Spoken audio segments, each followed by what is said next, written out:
कामिका एकादशी व्रत कथा पाए मोक्ष और वाजपेयी यज्ञ के समान फल। एक समय की बात है, एक गांव में ठाकुर था। वह बहुत ही क्रोधी स्वभाव का था। एक दिन उसका एक ब्राह्मण से झगड़ा हो गया।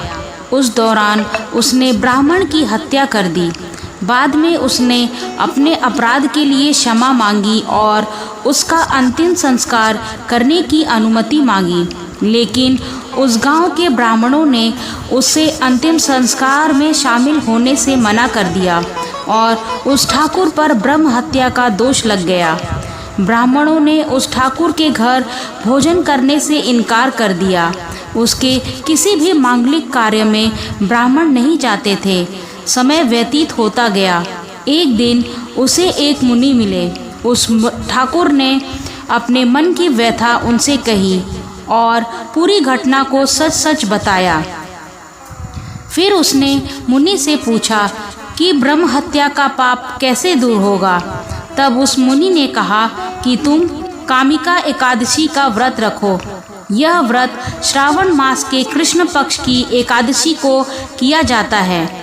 मुनि ने ठाकुर को कामिका एकादशी व्रत की विधि और महत्व का विस्तार से बताया। मुनि के बताए अनुसार उस ठाकुर ने कामिका एकादशी का व्रत रखा और भगवान विष्णु का पूजन किया। रात्रि के समय वह भगवान विष्णु की मूर्ति के पास शयन कर रहा था।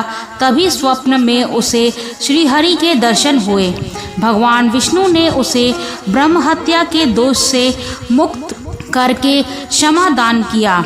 जो लोग कामिका एकादशी की रात में अपने पितरों के लिए दीपक जलाते हैं, उनके पितृ लोक में अमृत के समान पुण्य प्राप्त करते हैं। कामिका एकादशी के व्रत का महत्व को सुनने वाले भी पाप से मुक्त होकर वैकुंठ जाते हैं। ब्रह्मा देव ने नारद से कहा कि जो भी मनुष्य कामिका एकादशी व्रत करता है और घी का दीप जलाता है, उसे स्वर्ग लोक में स्थान प्राप्त होता है।